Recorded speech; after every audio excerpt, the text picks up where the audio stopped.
పోలీసులు చెప్తున్నారు. కెమెరామెన్ సుధాకర్తో చిర్రారవి, 99 టీవీ, ఖమ్మం. గణపతి నిమజ్జన మహోత్సవాలు వరంగల్లో ఘనంగా ప్రారంభమయ్యాయి. 9 రోజులు పూజలు అందుకుని భక్తుల సకల విఘ్నాలను తొలగించి విఘ్నరాజుగా గంగమ్మవాడికి చేరుతున్నాడు.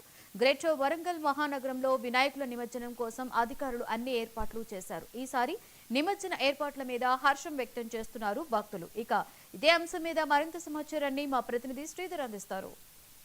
గణేష్ నిమజ్జన మహోత్సవాలకైతే వరంగల్ నగరం సిద్ధమవుతుందని చెప్పుకోవచ్చు. కాసేపట్లో గణనాథులు గంగమ్మ ఒడికి చేరబోతున్నారు. ఇప్పటికే వివిధ ప్రాంతాల నుంచి కూడా గణనాథులు మండపాల నుంచి గంగమ్మ ఒడికి చేర్చేందుకు భక్తులు వివిధ రూపాల్లో తీర్కొందిన వినాయకుడిని తీసుకొచ్చి ఈ విధంగా భక్తితో భజనతో గంగమ్మ ఒడికి చేరుతున్నటువంటి అంశం అయితే చూస్తున్నాం. ప్రతి ఒక్క అంశంలో కూడా ఏదైతే గణనాథుని విఘ్నరాజును పూజించడం వల్ల విఘ్న మహారాజు విఘ్నాలు తొలగించే విధంగా సిద్ధి బుద్ధి కలిగించే విధంగా గణనాథుడు కృపా కటాక్షం కల్పిస్తారని చెప్పి చిన్న పిల్లల నుంచి పెద్దవాళ్ళ వరకు ముసలి వారి వరకు గణనాథుని పూజించినటువంటి సందర్భం చూస్తున్నాం. ముఖ్యంగా ప్లాస్టర్ ఆఫ్ ప్యారిస్ సంబంధించినటువంటి అంశంలో ఈసారి భక్తులు కూడా పూర్తిగా నిర్విఘ్నమైన చెప్పుకోవచ్చు. ఈసారి వరంగల్ కూడా రాష్ట్ర వ్యాప్తంగా కూడా మట్టి విగ్రహాలను పూజించే విషయంలో వరంగల్ కూడా ప్రధాన పాత్ర పోషించింది అనేది మాత్రం గతంలో మనం 99 టీవీ ద్వారా కూడా మనం ప్రచురణ చేసినటువంటి సందర్భం. అదే తరహాలో కూడా చిన్నపిల్లల నుంచి పెద్దవాళ్ళ వరకు కూడా గణనాథుని గంగమ్మ ఒడికి చేర్పిస్తున్నటువంటి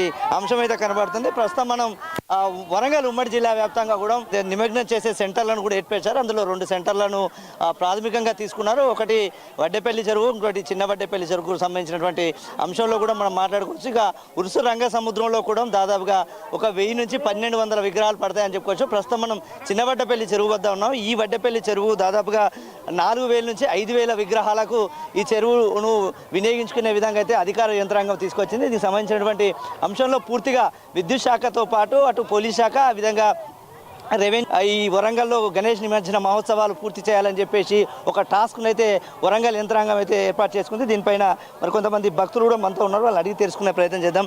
చెప్పండి, ఈరోజు గణేష్ శోభాయాత్ర కొనసాగుతుంది. దీనికి సంబంధించినటువంటి అంశంలో ఏ విధంగా ఉంటుంది అంటే ఈరోజు మధ్యాహ్నం నుంచే ప్రారంభమైంది. చిన్న చిన్న విగ్రహాలు ఇప్పుడే గంగమ్మ ఒడికి చేరుకుంటున్నారు.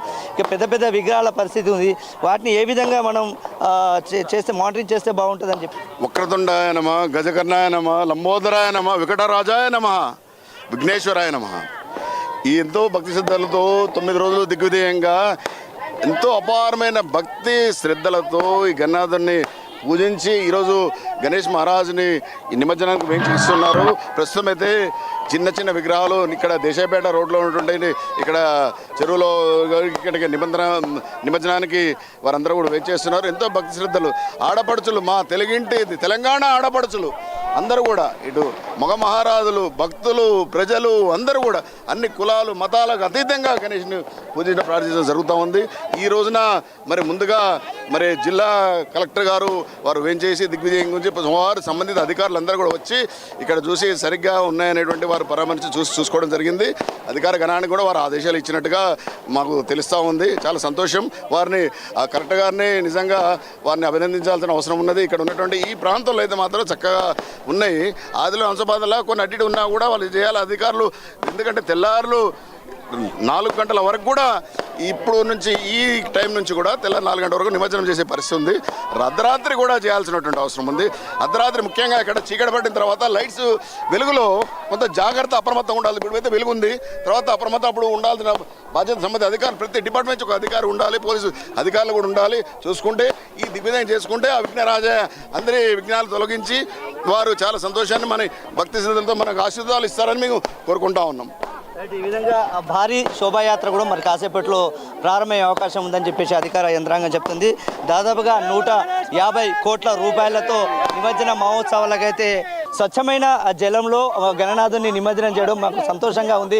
ఈసారి గవర్నమెంట్ కూడా ప్రత్యేకంగా మంచి జలాలను ఏర్పాటు చేసి అంటే ముఖ్యంగా సాఫ్ చేయడంలో అయితేనేమి, ముఖ్యంగా ఇక్కడ ఉన్నటువంటి చెత్త చెదాలను కూడా తీసేయడం విషయంలో కానీ పూర్తిగా ఈరోజు అధికార యంత్రాంగం సక్సెస్ అయిందని చెప్పేసి ఇక్కడ ఉన్నటువంటి మహిళా భక్తులు అయితే అభిప్రాయం వ్యక్తం చేస్తున్నటువంటి సందర్భం కడుతుంది. ఏది ఏమైనప్పటికీ వరంగల్ ట్రై సిటీలో కాకుండా గ్రేటర్ వరంగల్ ఉమ్మడి జిల్లా వ్యాప్తంగా పూర్తి స్థాయిలో గణేష్ నిమజ్జన మహోత్సవాలు అయితే అంగరంగ వైభవంగా కొనసాగుతున్నాయి. కొనసాగుతున్నాయి. మొత్తంగా అటు ఖమ్మం నుంచి వచ్చేటువంటి వాహనాలు కానీ, ఇటు హైదరాబాద్ నుంచి వచ్చే వాహనాలు కానీ, అటు ములుగు భూపాలపల్లి నుంచి వచ్చే వాహనాలు కానీ పూర్తిగా రోడ్ మ్యాప్ను కూడా ఏర్పాటు చేసినటువంటి సందర్భం కనబడుతుంది. పూర్తిగా ఈరోజు జరిగేటువంటి నిమజ్జన మహోత్సవాలకైతే అన్ని ఏర్పాట్లను అయితే ప్రభుత్వం తరఫున వరంగల్ జిల్లా అధికార యంత్రాంగం అయితే ఏర్పాటు చేసిందని చెప్పుకోవచ్చు. మరి కాసేపట్లో ఏదైతే పెద్ద పెద్ద వినాయకులు, భారీ శోభాయాత్రతో ఇక్కడ గంగమ్మ ఒడికి చేరుకునేటువంటి సందర్భం పడుతుంది. పూర్తిశాలుగా 17 చెరువులను గుర్తించినటువంటి అధికార యంత్రాంగం 17 చెరువుల వద్ద కూడా పూర్తిగా బందోబస్తును ఏర్పాటు చేయడమే కాకుండా పోలీసు యంత్రాంగంతో భక్తులకు ఎలాంటి అసౌకర్యాలు కలగకుండా తాగునీరుతో పాటు ఇక్కడ ఉన్నటువంటి పులిహోరతో పాటు అన్ని ఏర్పాట్లను కూడా సిద్ధం చేశామని చెప్పేసి జిల్లా కలెక్టర్ సత్యశారద, అదేవిధంగా మేయర్ గుండు సుధారాన్ని కూడా ఇక్కడ చెప్తున్నటువంటి అంశం అయితే వరంగల్లో ఉందని చెప్పుకోవచ్చు. ఇది ఇక్కడ తాజా అప్డేట్. కెమెరా పర్సన్ సంపత్తో 99 టీవీ శ్రీధర్, వరంగల్. హైదరాబాద్ ఖైరతాబాద్ వినాయకుడిని